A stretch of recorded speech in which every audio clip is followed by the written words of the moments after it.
We'll ask Coach Painter to open things up with a statement. Yeah. Want to congratulate UConn on the win. I thought they had some separation there in the first half.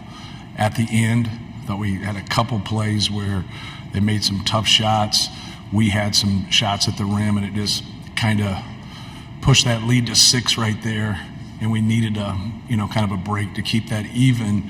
But I thought the difference, our guys really gave good effort and energy defensively in guarding them. And I thought that the real difference ended up being their ability to offensive rebound in the second half. We just were wasting so much energy to fight once they got it to double digits, and then we would get stops and we couldn't get rebounds.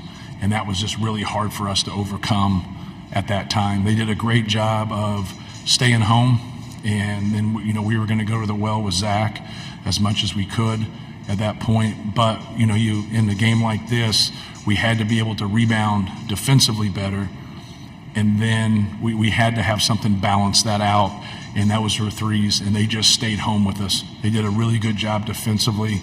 They get a lot of credit, and Donovan Klingon's a very good defensive player, but we've played against athletes, and played against some really good defensive guys this year and in the tournament, but not the collection of defensive players like UConn has.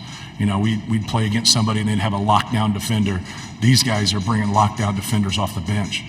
And, defense always travels.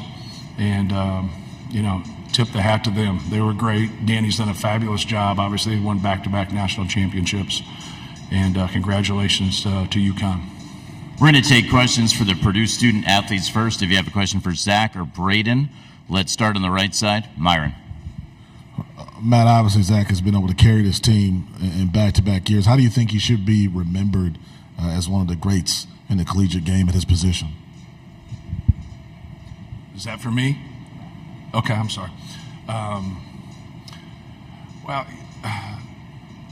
When you look at a lot of things, I think the separator normally comes to how successful somebody was, right? And so it's hard for me to look at things, but when you look at his numbers against the greats, there's no question he's in the conversation, but he's also the winningest player at Purdue. And, we won our league back-to-back years by multiple games. First time that's happened in the Big Ten since I was in kindergarten. We got to the championship game after having a disappointing loss. He got to a Sweet 16. He went to 4 tournaments. So I think that's always what kind of separates. Everybody wants to have the argument about a GOAT, right? Who's the greatest and who's this?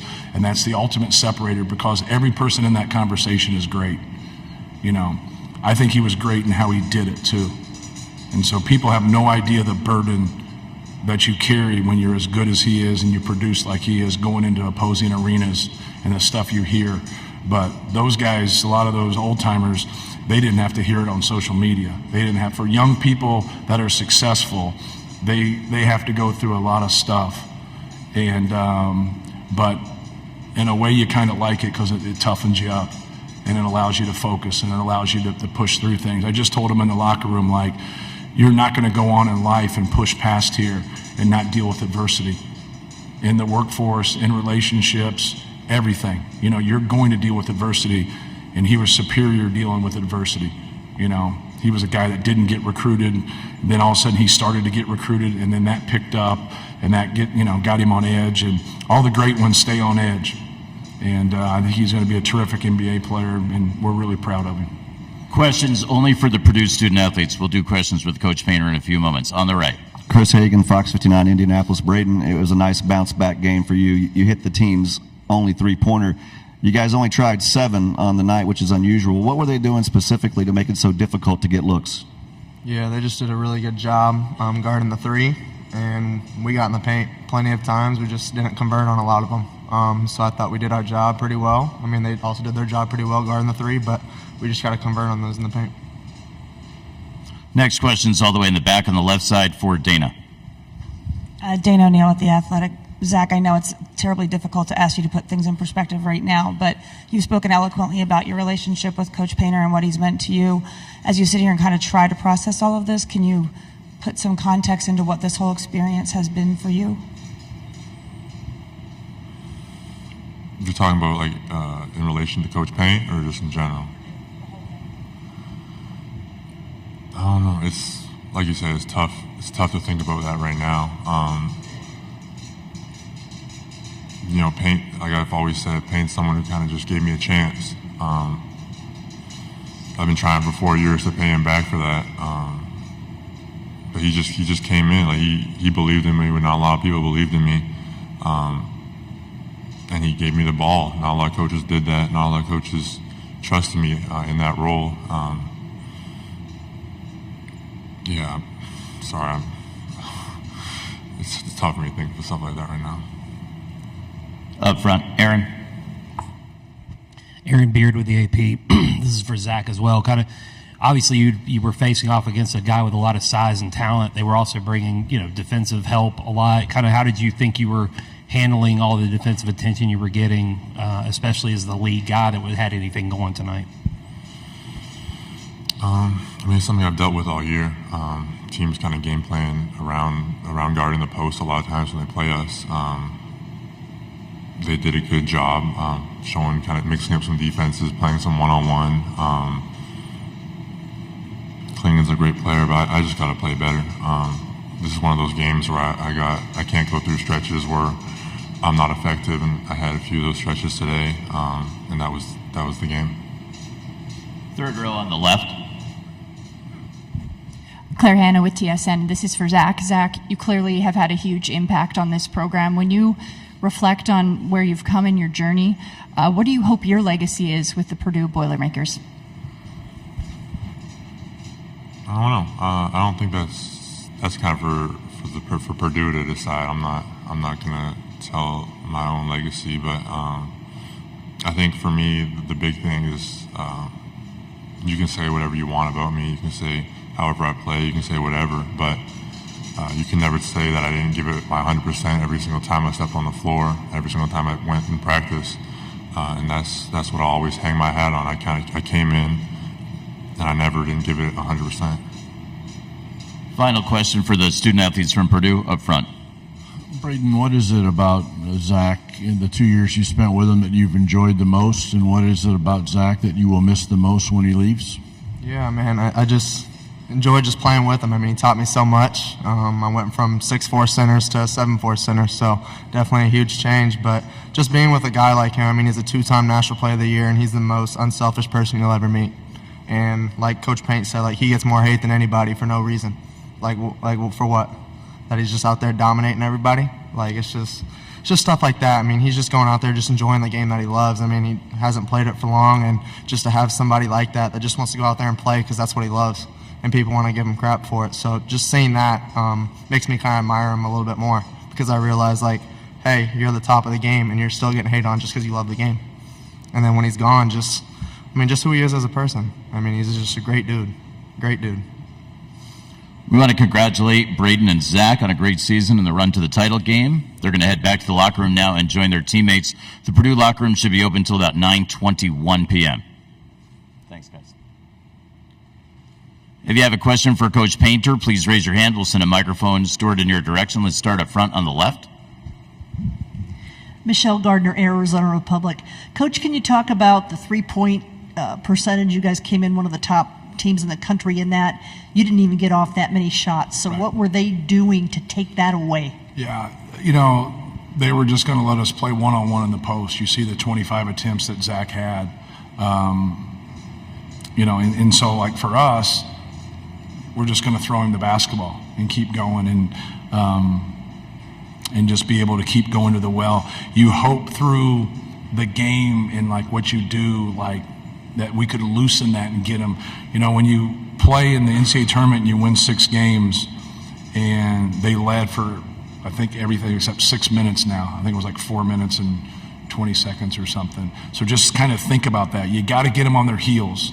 And so for us to get them to change, we had to get the lead, get them on their heels, and then get, in that 10-minute mark and whatever, and we couldn't get there. We couldn't get rebounds. You can't go on runs if you can't get stops. And they're a great defensive team. And so they just made a decision, like, we can defend the perimeter and we can take this away from you, and then you're just going to get the ball to your best player, and then he's just going to be one-on-one, and then that's that. And they were going to live with that. So if we could have rebounded the basketball better, we could have got them to change and do that, but we weren't able to do that, and then they stayed in control of the game. So not everybody can do what they just did. You have to give credit to their defense and their coach and how they're wired. Staying up front, Dennis. Matt Dennis, CBS Sports. You touched on it about the burden he had to go through, all the crap for 4 years. Yeah. But there was another kind of burden, and during that, as well as getting better and carrying this team, I wonder if you could just expand on that. All of that he had to go through. Yeah. Well, it's also a backhanded compliment, right? The people like myself who average 4 points, no one really cares about you. Like, the fans don't pay attention to you. I always call it cartoon bad guy. You ever watch the cartoons and there's the bad guy that gets all the hate and everybody's coming at him. Like the best player in college basketball, the best player in your conference becomes cartoon bad guy. And so that's just, it's the way it is. But it's also a backhanded compliment. There's millions of basketball players out there that would love to carry that burden. Not everybody can do it. Very few get that. And, he's done it and he shows up. I'd always say when is he just going to have a bad game? Like, when is he just not going to show up? He always showed up. He always competed. He always played through physicality. He's a very unselfish player. And I think that's the piece of it. But it's hard, man. It's hard to go through that, especially in today's world, because what eats up a young player is positive comments, because then they get full of themselves. And then the negative comments, like you feel sorry for them, like, hey, this guy doesn't deserve this or whatever. So it's kind of how you look at things and how you handle things. And he always stayed really professional. And, even when they were hanging on him and fouling him and doing stuff throughout the year. See, they didn't do that at first. Because who he is today, that's not who he was 3 years ago. So I always would talk about, he'd play 17 minutes, he'd get 12 points, he'd get 6 rebounds, he'd have 4 fouls, 6 turnovers, and we go to the monitor twice. And then and all of a sudden 6 games later, he's not elbowing people in the head anymore. He couldn't pass at one time. And then all of a sudden he could pass. Well, he never got doubled, so why should he have to pass? So it's amazing the way he's grown and the way he's developed, but also how he's went about it and the way he stayed professional. On the left side, midway back. Hand the microphone right there. Thank you. Lucas Gordon, Cronkite News. Earlier this season, you guys played a lot of good non-conference opponents and took down the #1 team at the time, Arizona and Indianapolis. Did you use any of those games as a point of emphasis coming into this one, since you were playing the #1 team in the country once again? No, not really. The point of interest is you play Illinois and Terrence Shannon can really guard you, and you play Tennessee and Ziegler can really guard you. And it doesn't mean the other guys aren't great defensive players, probably good defensive players, right? And I'm kind of in theory here. So they just had so many good defensive players. At every position, those guys do a great job. They know how to play. They move without the basketball. They have experience, from Tristan Newton's 5th year, Cam Spencer's 5th year, but Caravan and Klingon, in their 2nd year, they play like veterans. They have a great program. They have a great system, both offensively and defensively. They're a well-oiled machine. That's where they separate, because they do have laws offensively if you watch them. They have, they'll beat somebody by 25 and go 3 for 20 from 3. You're like, well, damn. What if they go 12 for 20? But it kind of shows you who they are. They didn't get out on us and really get in transition, because we didn't turn the ball over, as much as some other people that they've played. But they're just, they're so good when they get in transition and they get those runs. But the difference with them is how they are defensively. They're a better defensive team overall than all those other teams that we played, and that says something, because those are some pretty good teams. In the back of the room on the right side. Raise your hand for us. Thank you. Andy Dorff, Sports Byline USA Radio Network. Talk about that on-the-ball pressure and how daunting it was for you guys to get in your sets and why it made you guys so one-dimensional. Yeah, we were one-dimensional because of how good, Zach Edey is. So we were comfortable going to him, right?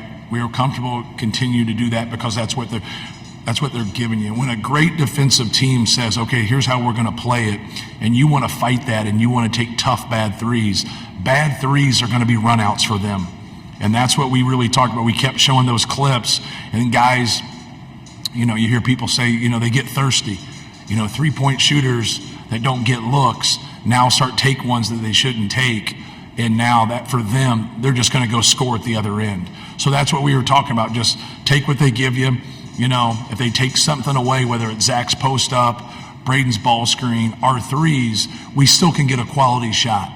We had to be better on the glass, in my opinion, and then we had to be a little bit more efficient, in the shots that we were getting, and that balance right there could have got us into the game. It would have got us into the game and made it a game, but we just simply weren't able to do that. Up front on the right side. Greg Braggs, Boilers in the stands. Matt, last year when you guys lost to Fairleigh Dickinson, you said you had to sit in it. Now, fast forward to this year, you lose in the national championship. How is that feeling? The same, or is it different? And how does it motivate you to get back to this point? Yeah. No, it's a lot different. It's obviously a lot different to get to the Final Four and get into the championship game. It hurts because, these opportunities are slim. You say you're going to get back here, but, you want to use this as motivation to get it back here and keep growing your program. But no, it's a lot different than last year when you put yourself in a great position and you don't take advantage of it. We put ourselves in a great position now, and we took advantage of it. We just came up a little bit short to a great team. But I told our guys in the locker room, when you have the most wins in school history, you're the first team to win back-to-back championships by multiple games since 1976, which was the last undefeated team in college basketball. And you get, an eyelash away from winning it all, like that, that's the standard. And so, now we're going to, just like any other year, we're going to take 2 to 3 weeks off, and then we're going to get back to work. And obviously it's not going to be a lot of work until, the summer in terms of from a team standpoint, but, those guys are going to be getting into the gym and fighting and competing, and we like our young guys that are coming in next year, so we're excited. We want to congratulate Coach Painter on his run to the championship game, and thank him for spending all the time this week here in the main interview room. Thank you, Coach.